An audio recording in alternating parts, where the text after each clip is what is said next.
Hello, welcome back to my channel. আজ আমরা যে ক্লাসটা করতে চলেছি সেটা ক্লাস 10-এর ফিজিক্সের, মানে ক্লাস 10-এর সায়েন্সের, ইনসেটিভের সায়েন্সের যথাক্রমে যে লাইট চ্যাপ্টারের পার্ট 3 ভিডিও। অ্যাকচুয়ালি লাইট চ্যাপ্টারটাকে আমরা তিনটে ভাগে ভাগ করেছি। প্রথম চ্যাপ্টারে আমরা করেছিলাম রিফ্লেকশন, যাকে বলা হয় প্রতিফলন, এবং যার ইম্পর্টেন্স ফর্মুলাগুলোও দেখেছিলাম এবং কিছু নিউমেরিক্যালসও দেখেছিলাম। তারপরে করলাম প্রতিসরণ, এবং আজকে আমরা চ্যাপ্টার করব লেন্স, যেটা ওয়ান অফ দ্য ইম্পর্টেন্ট চ্যাপ্টারগুলোর মধ্যে উল্লেখযোগ্য। এরপরে আরেকটা চ্যাপ্টার করবো লাইটে, সেটা হলো হিউম্যান আই বলে চ্যাপ্টার, এবং সেটা টোটালি লাইট থেকে আলাদা। মানে চ্যাপ্টারটা অ্যাকচুয়ালি লাইটের পার্ট, বাট অন্য একটা চ্যাপ্টার, ঠিক আছে? তো তাহলে চলো ভিডিওটা শুরু করা যাক। এটা তো তোমরা জানোই যে এলওয়ে, ঠিক আছে, রেলওয়ে এক্সামিনেশন পার্সপেক্টিভে ভিডিওগুলো করানো হচ্ছে, যে একদম টোটালি ডিটেলস, এবং একটা ভিডিওর মাধ্যমে একটা করে চ্যাপ্টার শেষ করানোর চেষ্টা করা হচ্ছে, এবং টপিকগুলো যাতে কমপ্লিট করা যায় সেগুলো থেকে চেষ্টা করা হচ্ছে। তাহলে আমরা আগে তো ঠিক প্রতিফলনের ক্ষেত্রে আমরা দর্পণ পড়েছিলাম, এবারে আমরা পড়ছি লেন্স। এবার লেন্সের যথাক্রমে যে কী পড়বো সেটা আমরা ভিডিওর মাধ্যমে দেখব। তাহলে ভিডিওটার সাথে থাকো এবং শেষ পর্যন্ত দেখো, আর চ্যানেলটাকে সাবস্ক্রাইব করো। তাহলে চলো ভিডিওটা শুরু করা যাক। Let's start. প্রথমে বলা হচ্ছে লেন্স কাকে বলে। লেন্স হচ্ছে দুটো গলীয় তল, বা একটা গলীয় অথবা একটা গলীয় তল এবং একটা সমতল দ্বারা দ্বারা সীমাবদ্ধ একটা প্রতিসারক মাধ্যম। একটা লেন্স অ্যাকচুয়ালি বলতে গেলে লেন্স হলো একটা প্রতিসারক মাধ্যম, যেটা দুটো গলীয় তল অথবা একটা সমতল অথবা একটা গলীয় তল দিয়ে তৈরি হতে পারে। এবং লেন্সকে আমরা দুটো ভাগে ভাগ করি, একটা হলো উত্তল লেন্স, একটা হলো অভিসারী লেন্স। এটা হলো উত্তল লেন্স বলা হয়, এটাকে বলা হয় উত্তল লেন্স। এখানে উত্তল লেন্স কিন্তু কনভার্জেন্স হিসেবে কাজ করে, লাইটকে একটা পয়েন্টে মিট করায়। আর এটা হলো অবতল লেন্স, যেটা যেটা অবতল দর্পণ। এখানে এটা উত্তল লেন্স কাজ করে, যেটা অবতল দর্পণ যে কাজটা করে থাকে সেই কাজটা অ্যাকচুয়ালি উত্তল লেন্স করে থাকে। এটা অ্যাকচুয়ালি অবতল দর্পণ যে কাজটা আমাদের দর্পণে করে থাকে, সেটা এখানে উত্তল লেন্স করে থাকে। এখানে অবতল লেন্স যে কাজটা করে সেটা আমাদের দর্পণে উত্তল দর্পণ করে, ডাইভার্জ করে। তাহলে এ অ্যাকচুয়ালি কনভার্জার হিসেবে কাজ করে, এরা কনভার্জ হিসেবে কাজ করে, আর এরা অ্যাকচুয়ালি ডাইভার্জ হিসেবে কাজ করে, লাইটকে ডাইভার্জ করে থাকে, বিচ্ছুরিত করতে সাহায্য করে। যাই হোক, তো এবার আমরা জিনিসটা পুরো ডিটেলসটা দেখবো, যে প্রথমত উত্তর লেন্স কাকে বলে। তো এখানে উত্তর লেন্সের ক্ষেত্রে কী হয়, উত্তর লেন্সের ক্ষেত্রে বা অভিসারী লেন্সের ক্ষেত্রে তার মাঝখানটা স্ফীত হয়, মোটা হয়, এবং তার দুটো প্রান্ত সরু হয়। এটাই উত্তর লেন্স ছিল সব থেকে মানে প্র্যাকটিক্যাল রুলস। আর অবতল লেন্সের ক্ষেত্রে মাঝখানটা সরু হয় এবং প্রান্তভাগ দুটো মোটা হয়ে থাকে। ব্যাস, এখানে সেরকমই বলা হয়েছে যে উত্তর লেন্স চিত্রে আলোকরশ্মিকে অভিসৃত করে, কনভার্জ করে। আবার উত্তর লেন্সকে অভিসারী বা কনভার্জিং লেন্স বলা হয়। অনুরূপভাবে উভবতল লেন্স, যেটা অ্যাকচুয়ালি ভিতরের দিকে বাঁকানো থাকে এবং দুটো গলিতলের সীমাবদ্ধ প্রান্তস্থল অধিকতর পুরু হয়ে থাকে, মানে এই যে সাইডগুলো অনেকটা পুরু হয়ে থাকে, এরা অপসারী লেন্স বলা হয়ে থাকে। এরা অ্যাকচুয়ালি অবতল হিসেবে কাজ করে, এদেরকে অবতল লেন্স বলা হয়। তাহলে প্রান্তভাগটা মোটা হয়ে থাকে। তাহলে এই উত্তল বা অবতল লেন্স, যে কোনো উত্তল বা অবতল যে কোনো লেন্সের দুটো গলীয় তল থাকে, ঠিক আছে? এবং এই তলগুলো প্রত্যেকটা কোনো একটা গোলকের অংশ, এবং এই গোলকের কেন্দ্রকে লেন্সের বক্রতা কেন্দ্র বলা হয়, যাকে বলা হয় সি, যেটা আমরা দর্পণের ক্ষেত্রে পড়েছিলাম, সেই বক্রতা কেন্দ্র। এবং যেহেতু লেন্সের দুটো বক্রতা কেন্দ্র রয়েছে, তার মানে দর্পণের একটা থাকে, লেন্সের দুটো বক্রতা কেন্দ্র থাকে। কেন দুটো থাকে? কারণ এখানে তো এটা দুটো গলীয় অংশ, দুটো গলীয় তল দ্বারা তৈরি হয় বলে। তো সেক্ষেত্রে আমরা কি দেখব, যে C1 এবং C2কে, এই C1 C2 দ্বারা দুটো বক্রতা কেন্দ্রকে প্রকাশ করতে পারি। তো লেন্সের দুটো বক্রতা কেন্দ্রগামী একটা কাল্পনিক সরলরেখা ওর প্রধান অক্ষ বলা হয়, যেটাকে বলা হয় প্রিন্সিপাল অ্যাক্সিস, এবং লেন্সের কেন্দ্রীয় বিন্দু ওর ওই আলোক কেন্দ্র বা অপটিক্যাল সেন্টার বলা হয়। সাধারণত ও অক্ষর দ্বারা এটাকে প্রকাশিত হয়, এবং লেন্সের আলোক কেন্দ্রের মধ্য দিয়ে আলোকরশ্মি কোনোরূপে বিচ্যুতি ছাড়াই অতিক্রম করে যায়। তো গোলীয় লেন্সের বৃত্তাকার সীমারেখা কার্যকর ব্যাসকে ওর উন্মেষ বলা হয়, যাকে বলা অ্যাপারচার, যেটা আমরা দর্পণে ক্ষেত্রে দেখেছিলাম। এবং এই অধ্যায়ে আমরা কী কী দেখবো? এই অধ্যায়ে দেখবো যে বক্রতা ব্যাসার্ধের তুলনায় অ্যাপারচার খুবই কম হয়ে থাকে, এবং কেন্দ্রে দুটো আলোক কেন্দ্র থাকা সেগুলো সমদূরবর্তী হয়। এইরূপ লেন্সকে ক্ষুদ্র উন্মেষযুক্ত পাতলা থিন লেন্স বলা হয়। এবং সমান্তরাল আলোক রশ্মিগুচ্ছগুলো এখানে আপতিত হলে কীরকম কাজ করবে সেটা আমরা পরের দিকে দেখব। তাহলে এর আগে দেখছি যে যে ওই উত্তর লেন্স দিয়ে একটা আলোক রশ্মিকে কনভার্জ করে একটা উজ্জ্বল স্পট বিন্দু তৈরি করা হয়, করে একটা আলোক বিন্দুকে ওই সৎবিম্ব তৈরি করা হয়, করে সূর্যকে আলোকে কেন্দ্রীভূত করে একটা কাগজের উপর ফেলা হয়, যেটা আমরা ওখানে অবতল দর্পণ দেওয়া দেখতাম। তাহলে আবার এখানে লেন্সের প্রধান অক্ষের সমান্তরাল আলোক রশ্মির কথা বিবেচনা করে দেখব যে কি ব্যাপারটা দাঁড়াচ্ছে। মানে দুটো গোলকের অংশ বলতে বোঝাচ্ছে, ধরো এই একটা গোলক আছে, এটা যদি আমরা উত্তর লেন্সের ক্ষেত্রে এই একটা গোলক আছে আর এই একটা গোলক আছে, দুটো গোলক তো একটা জায়গা মিট করছে। এই দুটো গোলকের এবারে এই গোলকের কেন্দ্রবিন্দু এইটা, মানে তাহলে এই দুটো হলো, এটা C1 যদি ধরি, এটা C2, আর এটা হলো এইটা দিয়ে লেন্স তৈরি করা হয়। এটা তাহলে কি লেন্স হবে? এটা উত্তর লেন্স। এরকমভাবে অবতলের ক্ষেত্রেও সেরকমভাবে বানানো হচ্ছে, ওটা উত্তর লেন্স বানানো হয়। তাহলে এখানে ঠিক দুটো কেন্দ্রকে কানেক্ট করছে একটা কাল্পনিক রেখা, সেটাকে বলা হয় তার বক্রতা কেন্দ্র, দিয়ে বলা হয় যে এই রেখাটাকে বলা হয় এই যে বলা হয় প্রধান অক্ষ। ব্যাস হয়ে গেল এখান থেকে। তো এবার চলে আসছে যে লেন্স সমান্তরাল আলোকরশ্মি রয়েছে বিবেচনা, যাই হোক প্রধান অক্ষের সমান্তরাল কিছু আলোকরশ্মি উত্তর লেন্সের উপর আপতিত হলে কিছু আলোকরশ্মি উত্তর লেন্স থেকে প্রতিসিত হওয়ার পর একটা পয়েন্ট নির্দিষ্ট বিন্দুতে মিলে তাকে বলা হয় ফোকাস, যেটাকে আমরা এইটা দেখলাম যে আলোকরশ্মি হচ্ছে এখানে আপতিত হচ্ছে হয়ে প্রধান অক্ষের সঙ্গে এই যে আপতিত হওয়ার পর একটা নির্দিষ্ট বিন্দুতে মিলছে, তাকে বলে ফোকাস, যাকে বলে ফোকাস F1। এরপর যেটা এখানে যেটা বলা হচ্ছে যে তো আমরা অবতল লেন্সের ক্ষেত্রে কী হচ্ছে সেটা ওই 12.2-তে দেখেছি। এই যে এইখানে দেখলাম যে এটা আলোকরশ্মিগুচ্ছ মিলিত হওয়ার পর সেটা মানে ঠিক পেছনের দিকে এসে মিলিত হয়, সেটা সামনের দিক থেকে বেরিয়ে বিচ্ছুরিত হয়ে চলে যায়, ডাইভার্জ হয় না, ডাইভার্জিং বলা হয়। তো এই সকল চিত্র থেকে জানা যায় প্রধান অক্ষের সমান্তরাল কিছু আলোকরশ্মিগুচ্ছ লেন্সের উপর আপতিত হচ্ছে, এবং এই সকল রশ্মি অবতল লেন্স থেকে অপসৃত হওয়ার পর প্রধান অক্ষের উপর অবস্থিত একটা বিন্দু থেকে অপসৃত হচ্ছে বলে মনে হয়, এটা অপসৃত, এবং এটা তো এই প্রধান অক্ষের উপর অবস্থিত এই বিন্দুটিকে অবতল লেন্সের মুখ্য ফোকাস বলা হয়। অবতল লেন্সের মুখ্য ফোকাস হচ্ছে ওইটা, যেটা অ্যাকচুয়ালি প্রধান অক্ষের উপর অবস্থান করছে। এবং যদি সমান্তরাল রশ্মিগুচ্ছকে বিপরীত পৃষ্ঠে পাঠাই, তাহলে বিপরীত পাশে আরেকটা মুখ্য ফোকাস তৈরি হবে, সেক্ষেত্রে এ পক্ষ দ্বারা তাকে প্রকাশ করা হয়। তো সেক্ষেত্রে একটা লেন্সে দুটো মুখ্য ফোকাস থাকে, যেমন দুটো সেন্টার থাকছে তেমন তেমন দুটো মুখ্য ফোকাস থাকে, F1 F2 রূপে চিহ্নিত করা হয়। কোনো লেন্সে আলোক কেন্দ্র থেকে মুখ্য ফোকাসের দূরত্বকে বলা হয় ফোকাস দৈর্ঘ্য, এবং ফোকাস দূরত্বকে যথাক্রমে যে ছোটো হাতের F দ্বারা প্রকাশ করা হয়। একটা উত্তর লেন্সের ফোকাস দৈর্ঘ্য কীভাবে নির্ণয় করা যায় সেটা ওই ফর্মুলা দিয়ে আমরা দেখব, যে এখানে ওই একই সম্পর্ক কাজ করছে, F=R/2, ঠিক আছে, মানে বক্রতা ব্যাসার্ধ অর্ধেক হয়ে থাকে। তো লেন্সের দ্বারা প্রতিবিম্ব গঠন সব থেকে যেটা ইম্পর্টেন্ট, সেটা হলো লেন্সের দ্বারা প্রতিবিম্ব গঠন। তো লেন্স আলোর প্রতিসরণের দ্বারা প্রতিবিম্ব গঠন করে, এবং লেন্স কীভাবে প্রতিবিম্ব গঠন করে সেটাকে এখানে দেখা যায়। যে প্রথমে বলা হচ্ছে যে একটা উত্তর লেন্স নিয়ে তাকে যতক্ষণ একটা লম্বা টেবিলের উপর, যেখানে এই বিভিন্ন বস্তুর অবস্থান উপর, যেমন যদি বস্তুর অবস্থান অসীমে হয় তাহলে এটা যতক্ষণ প্রতিবিম্বের অবস্থান হয় ফোকাসে, যেমন আমরা আগেও করেছিলাম, সেক্ষেত্রে প্রতিবিম্বের আপেক্ষিক আকার কিরকম হবে? অতি খর্বাকার এবং বিন্দু আকারের হবে, প্রতিবিম্ব সৎ এবং অবশিষ্ট হবে। যদি সেটাকে 2F1 দূরত্বে রাখা হয় তাহলে সেটা অবস্থান হবে F2 এবং 2F2-র মধ্যে, এবং প্রতিবিম্বের আপেক্ষিক আকার কী হবে? খর্বাকার, এবং সেক্ষেত্রে সৎ এবং অবশিষ্ট হবে। এক্ষেত্রে সবকটাই একই, ওই সৎ অবশিষ্ট হবে, শুধু লাস্টেরটা চেঞ্জ হবে কোনটা, যেটা হচ্ছে গিয়ে ওই ফোকাস আর আলোক কেন্দ্রের মধ্যে অবস্থান করবে, যেটা আমরা দর্পণের ক্ষেত্রেও যে ফর্মুলাটা দেখেছিলাম। তো এখান থেকে এইটা মোটামুটি অসীম থাকলে ফোকাস হয়, ফোকাস থাকলে অসীম হয়।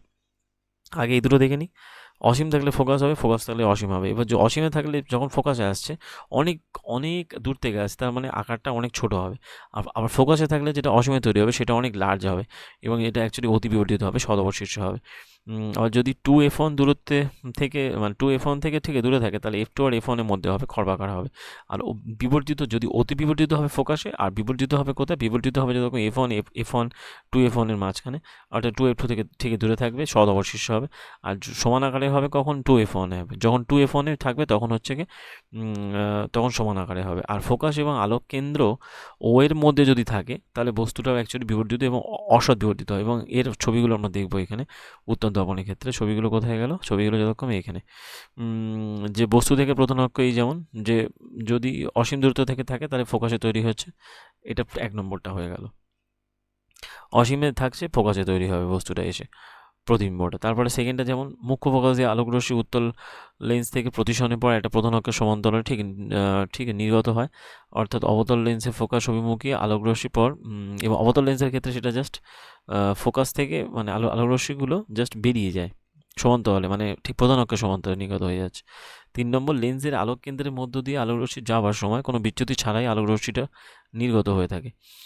আর এখানে বলা হচ্ছে যে বস্তুর কিছু অবস্থানের ক্ষেত্রে উত্তল লেন্স দ্বারা প্রতিবিম্ব গঠনের যে চিত্রগুলো যথাক্রমে এই যে যদি অসীমে থাকে ফোকাসে তৈরি হচ্ছে, যেমন আমরা সেকেন্ডটা দেখলাম, এই প্রথমটা এই এই যে যে অসীমে থাকলে কোথায় তৈরি হচ্ছে, এটা অসীমে থাকলে যতক্ষণ ফোকাসে তৈরি হচ্ছে, 2f1 দূরত্বে থাকলে যতক্ষণে যে f2 এবং f1 এর মধ্যে হচ্ছে। আর অবতল লেন্সের ক্ষেত্রে দেখছি, আগে উত্তল লেন্সের এটা দেখে নিই আমরা। তো এখানে ওই বিটা যে f1 আর f2 এর মধ্যে থাকছে তখন ওই প্রতিবিম্বটা যতক্ষণে যে অবস্থান করছে f2 আর f2 এর মধ্যে, অসীম আর f2 এর মধ্যে যদি 2f1 এর মধ্যে থাকে, সেকেন্ডটা হয়ে গেল। এটাও ছোট হবে আর সমান আকারের হবে, এর আকারের সমান হবে যখন 2f1 আর f1 এর মধ্যে থাকবে, তখন হচ্ছে প্রতিবিম্বটা ওই f2 আর 2f2 এর মধ্যে হবে, তখন আকার সমান হবে। যেহেতু দুটো কেন্দ্র C1 C2, এই যে 2f2টাকে এই C1 যেহেতু দুটো বৃত্তের অংশ, সেই জন্য দুটো কেন্দ্র হয়, দুটো কেন্দ্রের মানে C1টাকে 2f1 বলে আর C2টাকে 2f2 বলে, আর বাদ বাকি তো ফোকাস রয়েছে, আগেরটা সামনের থেকে থাকে। আর অতিবিবর্তিত হচ্ছে কোথায়, অতিবিবর্তিত যখন ফোকাসে থাকছে তখন অতিবিবর্তিত হচ্ছে, তখন কেন্দ্রে তৈরি হবে, এই তখন অসীমে তৈরি হবে। আবার এটা হচ্ছে গিয়ে ওই যেটা বস্তুটার অবস্থান যথাক্রমে যে বক্রতা কেন্দ্র ও আর ফোকাসের মধ্যে হলে তখন সেটা যথাক্রমে যে অসৎ এবং সমশীর্ষ হচ্ছে। এই যেটা লাস্টেরটা ফোকাস এবং ওয়ের মধ্যে হলে বস্তু যে পাশে সে পাশে বিবর্তিত হবে, এবং অসৎ এবং বস্তু আছে যে পাশে সে পাশে হবে, অসৎ এবং সমশীর্ষ হচ্ছে। তার মানে এইটা ব্যাপারটা দাঁড়াচ্ছে এরকম, অসৎ এবং সমশীর্ষ হচ্ছে। এইটা যে পাশে আছে সে পাশে হচ্ছে, যে পাশে বস্তু হচ্ছে সে পাশে প্রতিবিম্ব তৈরি হচ্ছে, অসৎ এবং সমশীর্ষ হচ্ছে। এরপরে চলে আসছে যতরকম যে কয়েকটা ওই অবতল লেন্সের ক্ষেত্রে প্রতিবিম্ব অসীমে হলে ফোকাসে একদম অসীমে হলে ফোকাসে অতি খর্বাকার বিন্দু আকারে অসৎ সমশীর্ষ। অবতল লেন্সের ক্ষেত্রে সবকটাই অসৎ সমশীর্ষ হবে। অসীম ও লেন্সের আলোককেন্দ্রের মধ্যে হলে ফোকাস এবং আলোককেন্দ্রের মধ্যে হবে খর্বাকার হবে অসৎ এবং সমশীর্ষ হবে। সেক্ষেত্রে আকারটা কী দাঁড়াচ্ছে, সেক্ষেত্রে একই ব্যাপার দাঁড়াচ্ছে যখন যে ওই এই যে আকার চলে আসছে অসৎ এবং বক্রতা কেন্দ্রের মধ্যে, বস্তুর অবস্থান যদি এই অসীম আর এর মধ্যে হয় তাহলে ফোকাস অসৎ এবং সমশীর্ষ তৈরি হবে। যাই হোক, এরপরে মোটামুটি আমরা এখান থেকে দেখলাম, তাহলে এটা তোমরা এখান থেকে দেখে নেবে। তারপরে চলে আসছে যে গলীয় লেন্সের ক্ষেত্রে চিহ্নগুলো, এগুলো তো পিডিএফ আমার টেলিগ্রামে দেওয়া থাকবে। তো এই টোটাল লাইটের পিডিএফটাই আজকেরই আপলোড করে দেবো, যেখানে বলা হয়েছে যে গলীয় লেন্সের ক্ষেত্রে চিহ্নগুলো প্রচলিত। তো আমরা আগে জেনেছি যে চিহ্নগুলোর যেমন হয়ে থাকে আলোককেন্দ্র থেকে সকল দূরত্ব পরিমাপ, যেহেতু প্রচলিত রীতি অনুযায়ী ফোকাস দৈর্ঘ্য সদক্রম উত্তল লেন্সের ক্ষেত্রে যেটা উত্তল লেন্স হবে তার ফোকাস দৈর্ঘ্য কী হবে, পজিটিভ হবে এফ এর মান। অবতল লেন্সের ক্ষেত্রে ফোকাস দৈর্ঘ্য ঋণাত্মক হবে। ইউভি এবং এফ বস্তুর উচ্চতা, হাইট এবং প্রতিবিম্ব উচ্চতা এর মানে যথাযথ চিহ্ন অবশ্যই আমরা সচেতন থাকবো এবং সেক্ষেত্রে দেখব। প্রথমে চলে আসছে যে গলীয় দর্পণের মানে সূত্র, অ্যাকচুয়ালি গলীয় লেন্সের সূত্র। দর্পণের ক্ষেত্রে কি দেখেছিলাম প্লাস ছিল, এখানে লেন্সের ক্ষেত্রে মাইনাস হবে, আর কিছু নেই। এবারে উপরের লেন্সের এবারে প্লাস মাইনাসটা মনে রাখতে হবে। প্লাস মাইনাস উত্তল লেন্সের ক্ষেত্রে এফটা পজিটিভ হয় আর অবতল লেন্সের ক্ষেত্রে সেটা নেগেটিভ হয়ে থাকে। এবারে উত্তল লেন্সের সূত্রটা সাধারণ এবং সকল পরিস্থিতি গলীয় লেন্সের ক্ষেত্রে প্রযোজ্য। লেন্সের সমস্যা সম্পর্কিত সমাধানগুলো এখানে দেখানো হবে, যেখানে যে বলা হচ্ছে যে এবার চলে আসছে বিবর্ধন হচ্ছে গলীয় দর্পণের ক্ষেত্রে যে লেন্স দ্বারা গঠিত দর্পণের অনুরূপ একটা প্রতিবিম্বের উচ্চতা এবং বস্তুর উচ্চতা, প্রতিবিম্বের উচ্চতা বস্তুর উচ্চতার অনুপাতকে বলা হয় বিবর্ধনকে এই অক্ষর দ্বারা প্রকাশ করা হয়, যেখানে বলা হয় যে যদি বস্তুর উচ্চতা এইচ হয় এবং প্রতিবিম্বের উচ্চতা এইচ ড্যাশ হয়, তাহলে বিবর্ধন হবে যতক্ষণ প্রতিবিম্বের উচ্চতা এইচ ড্যাশ বাই এইচ, যেখানে বলা হয় ভি বাই ইউ। তো একটা অবতল লেন্সের ফোকাস দৈর্ঘ্য এফ, তাহলে অবতল লেন্সের ক্ষেত্রে ফোকাস দৈর্ঘ্য তাহলে নেগেটিভ হবে, এফ এর মান নেগেটিভ। আর অবতল লেন্সের ক্ষেত্রে সবসময় প্রতিম দূরত্ব মাইনাস হয়, সেক্ষেত্রে অবতল লেন্সের ক্ষেত্রে ভি এর মানটা মাইনাস হবে, সেখান থেকে ইউ জানতে এসেছে, তাহলে 1/v - 1/u ফর্মুলা ফেলে আমরা এখানে ক্যালকুলেশন করে পাবো, এখান থেকে আসছে মাইনাস, তাহলে মাইনাস আছে মানে জানতে হবে সেটা অবতল লেন্সে আছে। এবং সবসময় যতক্ষণ যে অবতল লেন্স বা উত্তল লেন্সের ক্ষেত্রে বস্তু দূরত্ব সবসময় মাইনাসই হয়ে থাকে, বস্তু দূরত্ব উত্তল অথবা অবতলের ক্ষেত্রে মাইনাস হয়ে থাকে, ঠিক আছে। আবার প্রতিম দূরত্বটা শুধুমাত্র মাইনাস হয় অবতল লেন্সের ক্ষেত্রে, ঠিক আছে। আর এটা উত্তল অথবা অবতল, ঠিক আছে, দুটো ক্ষেত্রেই মাইনাস হবে। ধনাত্মক চিহ্নের সাহায্যে বোঝা যাচ্ছে যে প্রতিবিম্বটা সমশীর্ষ, যেহেতু ধনাত্মক চিহ্নের সাহায্যে বোঝা যাচ্ছে প্রতিবিম্ব সমশীর্ষ, যেহেতু ঠিক বিবর্তনের মান যদি পজিটিভ হয় তাহলে জানবো যে অসৎ এবং সমশীর্ষ। আর প্রতিবিম্বের আকার বস্তুর আকারে 1/3, প্রতিবিম্বের আকারটা বস্তুর আকারে 1/3 হয়ে থাকে, ওর থেকে ছোট। আর যদি বলা যায় যে অবশিষ্ট হতো কখন, যদি সেটা মাইনাস হতো প্রতিবিম্বের ক্ষেত্রে, এই ঠিক বিবর্ধনের মানটা যদি মাইনাস হতো তাহলে সেটা এবারে দেখছি আমরা যে বলা হচ্ছে যে একটা বস্তুকে 2 সেন্টিমিটার দূরত্বে রাখা হয়েছে, 10 মিটার ফোকাস দৈর্ঘ্য বিশিষ্ট একটা উত্তল লেন্সের প্রধান, এটা উত্তল লেন্স আছে, ফোকাস দৈর্ঘ্য মানে 10 এর মান পজিটিভ, অক্ষের উপর রাখা হয়েছে, লেন্স থেকে বস্তুর দূরত্ব যত 15 সেন্টিমিটার, প্রতিবিম্বের আকৃতি কী হবে, বিবর্ধনের মান। তাহলে বস্তুর আকার দেওয়া আছে, বস্তুর এখান থেকে এফ এর মান বার করবো, তাহলে কী কী দেওয়া আছে, এফ এখানে নেগেটিভ যেহেতু উত্তল লেন্স, তাহলে এখানে নেগেটিভ হবে এফ উত্তল লেন্স। আর এখানে দেখলাম যে উত্তল লেন্সের ক্ষেত্রে কী হয়, উত্তল লেন্সের ক্ষেত্রে যতক্ষণ যে এফ এর মান সবসময় ধনাত্মক, তাহলে উত্তল লেন্সের ক্ষেত্রে এফ এর মান পজিটিভ হবে এখানে, যদি অবতল লেন্সের ক্ষেত্রে যতক্ষণে ঋণাত্মক। আর বস্তু দূরত্ব তো যে ইউ এর মান যতক্ষণে যে নেগেটিভই হয় যতক্ষণে সব ক্ষেত্রে, প্রতিবিম্বের প্রকৃতি এখানে এইচটের মান দেওয়া আছে, এইচ এর মান হচ্ছে 2 সেন্টিমিটার দেওয়া আছে, এইচ ড্যাশের মানটা আমরা বার করবো, তার আগে আমাদের এখান থেকে ভিটা বার করতে হবে। তাহলে উত্তর লেন্সের ক্ষেত্রে তাহলে ফর্মুলা ফেললাম, তাহলে এখান থেকে চলে আসছে যে কি ভি এর মান যতক্ষণ পজিটিভ, তো যেহেতু উত্তর লেন্সের ক্ষেত্রে ভি এর মান পজিটিভ, তার মানে এখান থেকে আমরা এটা পাচ্ছি কি যে H dash M is equal to H dash by V by U, যেখানে মাইনাস চলে আসছে, বিবর্ধন মাইনাস মানে এইচ ড্যাশের মান মাইনাস, তাহলে এইচ ড্যাশের মান মাইনাস মানে বিবর্ধন হচ্ছে মাইনাস, বিবর্ধন মাইনাস মানে হচ্ছে বস্তুটা অবশিষ্ট এবং সৎ হবে, এবং সেটা প্রধান অক্ষের নিচে গঠিত হবে, যদি উপরে গঠিত হতো তাহলে পজিটিভ হতো, প্রধান অক্ষে ঠিক নিচে গঠিত হবে, এবং অপর পার্শ্বে লেন্সের অপর পার্শ্বে 30 সেন্টিমিটার দূরে 4 সেমি দৈর্ঘ্যের একটা অসৎ প্রতিবিম্ব সৎ এবং অবশিষ্ট প্রতিবিম্ব তৈরি হবে, এবং যেটা বলতে হবে যে প্রতিবিম্বটা বস্তুটার দ্বিগুণ ভাগে বিবর্তিত হচ্ছে। এবার চলে আসছে লেন্সের ক্ষমতা, সব থেকে ইজি, এবং লেন্সের ক্ষমতা দিয়ে যতক্ষণ যে আমরা এই মানে বিভিন্ন আমাদের প্র্যাকটিক্যাল লাইফের ক্ষেত্রে যতক্ষণ যেগুলো কাজে লেগে থাকে, যে কম ফোকাস দৈর্ঘ্যের উত্তল লেন্স আলোক রশ্মিকে বেশি কোণে বাঁকিয়ে আলোক কেন্দ্রের অপেক্ষাকৃত নিকটে কেন্দ্রীভূত করে। অনুরূপভাবে অপেক্ষাকৃত বেশি ফোকাস দৈর্ঘ্যের অবতল লেন্সের তুলনায় কম ফোকাস দৈর্ঘ্যের অবতল লেন্স আলোক রশ্মিকে অধিক মাত্রায় অপসৃত করে। তো লেন্সের এই ধর্মগুলোকে কাজে লাগিয়ে যতক্ষণ তার ওই লেন্সের ক্ষমতাকে তৈরি করা হয়েছে, যে ব্যাপারটা কী বলা হয়েছে যে একটা কম ফোকাস দৈর্ঘ্যের উত্তল লেন্স, যেহেতু উত্তল লেন্সের ফোকাস থেকে সবসময় পজিটিভ হয়, আলোক রশ্মিকে বেশি কোণে বাঁকিয়ে আলোক কেন্দ্রের অপেক্ষাকৃত নিকটে কেন্দ্রীভূত করে। আবার অপেক্ষাকৃত বেশি ফোকাস দৈর্ঘ্যের অবতল লেন্সের তুলনায় কম ফোকাস দৈর্ঘ্যের অবতল লেন্স আলোক রশ্মিকে অধিক পরিমাণে অপসৃত করে। লেন্সের দ্বারা আলোক রশ্মির অভিসৃত করার এবং এই অপসৃত করার মাত্রাকে লেন্সের দ্বারা আলোক রশ্মির এই অভিসৃত করা এবং অপসৃত করার মাত্রাকে, মানে ডাইভার্জ এবং কনভার্জ করার মাত্রাকে যতক্ষণে যে ক্ষমতা হিসেবে প্রকাশ করা হয়, তা সেই ক্ষমতাকে এককে সংজ্ঞায়িত করা হয় পি অক্ষর দ্বারা, P is equal two 1/f বলা হয়। তাহলে উত্তল লেন্সের ক্ষেত্রে এফ কী হয়, উত্তল মানে কী হবে, কনভেক্স। উত্তল লেন্সের ক্ষেত্রে যতক্ষণে যে এফ এর মান কী হয়ে থাকে, পজিটিভ হয়। আর তো এখানে যতক্ষণ যে এসআই পদ্ধতিতে লেন্সের ক্ষমতাকে বলা হয় ডায়োপ্টার। সব থেকে ইম্পর্টেন্ট যেটা এটা ওয়ান লাইনে কোশ্চেন হিসেবে আসবে, এবং একে ডি দ্বারা প্রকাশ করা হয়, এবং এফকে যতক্ষণ যে মিটার প্রকাশ করলে ডিকে ডায়োপ্টার প্রকাশ করা হয়। তো একক হচ্ছে -1 dioptre is equal to 1 metre inverse.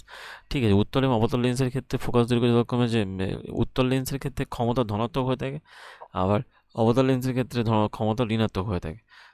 তো চক্ষু চিকিৎসকগণই সংশোধন করে থাকে, ধরা যাক বিধান দেওয়ার ক্ষেত্রে যদি +2 ডায়োপ্টার লিখে থাকে, তাহলে লেন্সের লেন্সটা উত্তল এবং তার ফোকাস দৈর্ঘ্য হবে 0.50।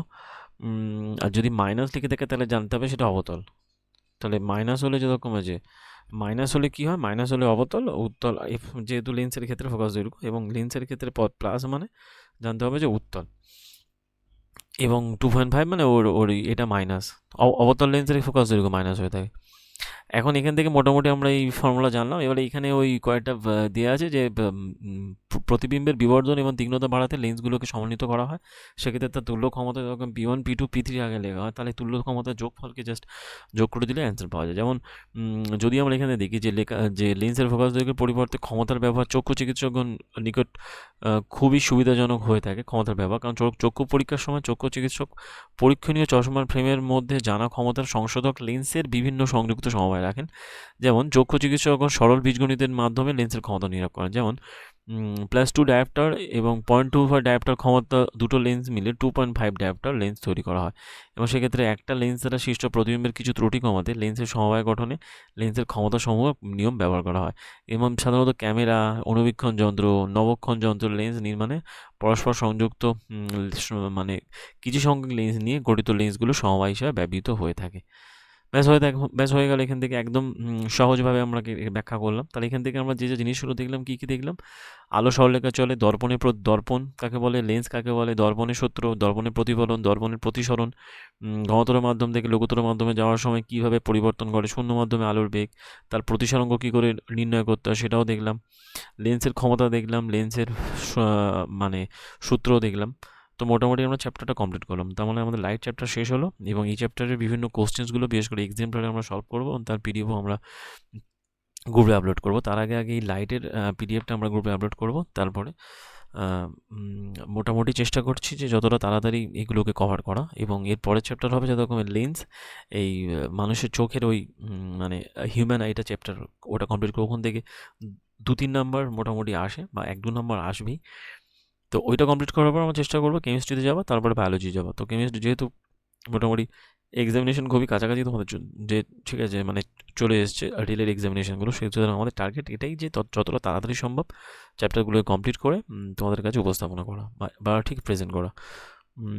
আশা করি ভিডিও ভালো লাগবে, এবং যদি ভালো লেগে থাকে ভিডিওটাকে লাইক করো, চ্যানেলটাকে সাবস্ক্রাইব করো, এবং শেয়ার করো বন্ধুদের মধ্যে, আর কমেন্ট করো, কমেন্টের মাধ্যমে জানাও। দেখা হচ্ছে পরের ভিডিওতে। আর এই ভিডিওর পিডিএফ যতক্ষণে যে আমার টেলিগ্রাম চ্যানেলে থাকবে, যার লিঙ্ক এই ভিডিওর ডেসক্রিপশনে দেওয়া থাকবে। আজকের ভিডিও এই পর্যন্ত। Thank you.